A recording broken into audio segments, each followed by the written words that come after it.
finalnya nanti yang bisa menyelamatkan hanya kalau MU ke final. Iya. Kalau gitu finalnya Bilbao lawan Bodo Glimt, kagak ada yang nonton, udah itu aja. Bahkan Ini dari segi jualan Bilbao berarti ya? Spurs Iya. juga kurang ya. Ini ada titipan pertanyaan dari produser ya. MU kan bagus ya buat ke final ya. Kipernya bagus gak? Sebenarnya MU itu gimana ya, mau jawab serius mau bercanda ini ya. MU itu gimana ya, masalah mental sih itu. Betul. Jadi berpaduan antara mental, salah transfer, terus nah.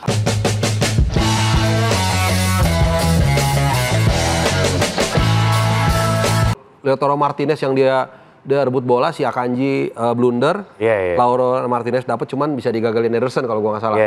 Terus dulu Di Marco yang dihalo sama Lukaku sendiri, itu maksud gua mereka tuh punya peluang sebenarnya di situ, mainnya bagus, cuman ya nggak beruntung aja. Artinya dengan skuad yang mirip, dia juga punya kesempatan yang sama untuk ke final. Mungkin waktu itu Guardiola secara kepelatihan ya, dia senior di final itu. Inzaghi junior dan gak ada beban. Senior gue nih. Kalah juga gue wajar. Iya betul memang. Iya dan juga gue pikir Inter ini ditolong dengan beberapa pemain bintangnya yang kembali tampil kan. Marcus Thuram udah balik. Denzel Dumfries udah balik. Cuman kan masalahnya kabarnya si Lautaro ini diragukan bisa tampil di leg 2 apa enggak. Kemarin katanya cedera tuh. Ya itu aja sih. Tapi berimbang lah, walaupun maksud gue nanti kan di Inter Milan menurut gue nih 50-50 masih. Justru kalau Arsenal PSG itu 55-45 lolos. Gitu. Kalau Barcelona ya mereka punya kapasitas, kemarin ya apes aja, bukan apes lah, maksudnya mereka nggak gagal untuk bisa memanfaatkan faktor kandang. Jadi ini nggak mudah juga ini. Oke. Ini bukan karena lu pesimis sebagai fans Arsenal ya. Gak emang susah juga lah. Emang susah. PSG bagus. Tapi kan siapa tahu. Tapi dalam hati kecil semoga Arsenal. Berharap dengan menganalisa beda. Berharap gua Arsenal, tapi kalau gue sih berharap ada juara baru sih. Ya itu sebenarnya manapun juara menarik menurut gua. Gitu Inter udah lama juga kan 2010 terakhir. Barcelona 2015. PSG belum pernah. Belum pernah. Arsenal apalagi ya kan. Gitu. Jadi siapapun yang ke finalnya aja, semifinalnya udah menarik, ke final ntar menarik, tempatnya menarik. Oke. Semuanya menarik. Liga Champions semuanya menarik. Gimana dengan Europa League? Apakah semenarik itu? Nah, ini. Ini kita lihat semifinal. MU, Athletic Bilbao, terus Bodo. Kalau semifinal Europa League, finalnya nanti yang bisa menyelamatkan hanya kalau MU ke final. Iya. Kalau finalnya Bilbao lawan Bodo Glimt, kagak ada yang nonton, udah itu aja. Bahkan ini dari segi jualan Bilbao ya? Spurs juga kurang ya.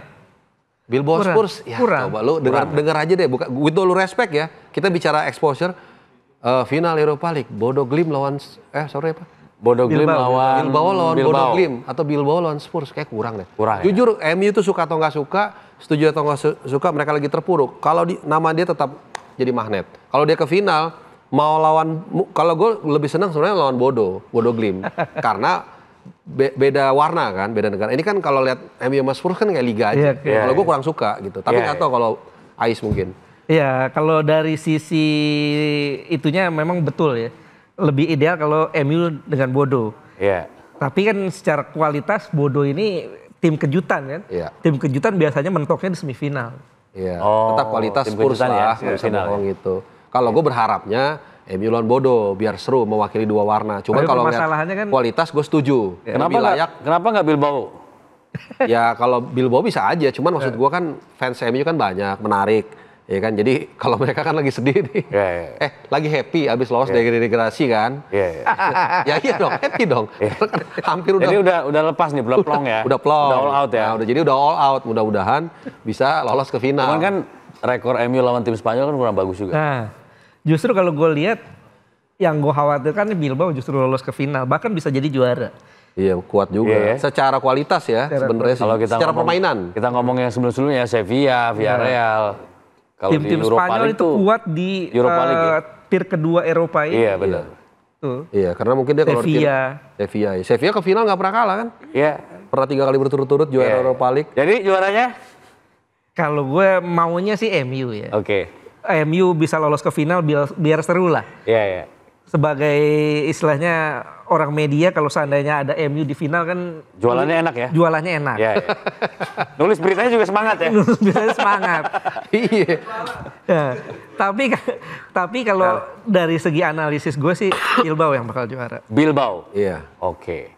Kalau gue ngelihat tetaplah MU ada nama besar itu berpengaruh juga. Pemain-pemain ini mungkin nggak tahu kenapa gue ngelihat MU ada di final.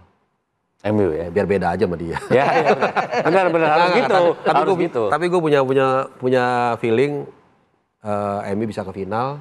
Mereka punya pemain-pemain bagus sebenarnya. Oke. Gitu. Mungkin lawannya siapa? Lawannya kayak Spurs deh. Kalau mau jujur ya, kalau realistis. Karena Spurs ya? Spurs unhelped. Ini ada titipan pertanyaan dari produser. MU kan bagus ya buat ke final ya. Kipernya bagus gak? Sebenarnya MU itu gimana ya, mau jawab serius mau bercanda ini ya. MU itu gimana ya, masalah mental sih itu. Jadi berpaduan antara mental, salah transfer, terus transisi jadi, mereka ganti owner udah ya. Ganti pelatih udah. Lu mau bilang ganti fans lagi enggak? Parah banget lu. Tapi gini ya, sedikit kalau mau cerita MU.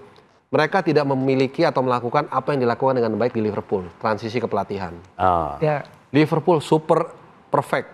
Iya, iya. Dari mulai Arne Slot ya, musim perdana udah juara. Dan apa yang dilakukan Klopp tanggal 19 Mei 2024 dia melantunkan namanya Slot, akhirnya dilantunkan balik nama Slot, nama Klopp kan waktu dia juara. Nah, itu yang tidak dimiliki MU. Jadi itu menjadi beban sejarah dia tuh, selalu orang bandingin dengan SAF kan. Ganti semua pelatih mulai dari yang Portugal balik lagi nggak berhasil. Pemain Casemiro sampai lu bilang ganti owner nggak bisa juga.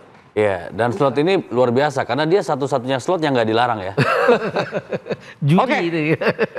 Itu dia. Jadi prediksinya udah punya masing-masing ya. Catat ya, karena biasanya dua orang ini kalau udah prediksi, waduh. Salah mulu. Bahkan bukan prediksi sebenarnya. Lebih tuh. Jadi begitu orang dua ini ngomong, klub-klub yang kondisikan, wih kata Harpa sama Haris begini ya. Samakan. Atau malah lawannya yang menang. Jadi orang langsung apa sih lawannya yang menang. Oke. Kalau thank you ya semuanya. Mas Haris, Mas Harpa. Sorry suaranya agak bindeng dikit. Oh iya, jadi lebih seksi ya. Luar biasa. Terima kasih sekali lagi sudah mempertemukan duo Haris di episode kali ini dalam jalinan kasih ya. Semoga sehat selalu dan semoga sama-sama. Yang pasti kita pengen lihat timnas nanti main bagus di kualifikasi lawan China dan juga Jepang. Ya. Terus kita akan lihat juga apakah akan ada kejutan di Liga Champion, apakah akan ada juara baru dan juga di Europa League nanti apakah akan ada kejutan lainnya. Sampai ketemu lagi di Locker Room episode selanjutnya. Bye-bye.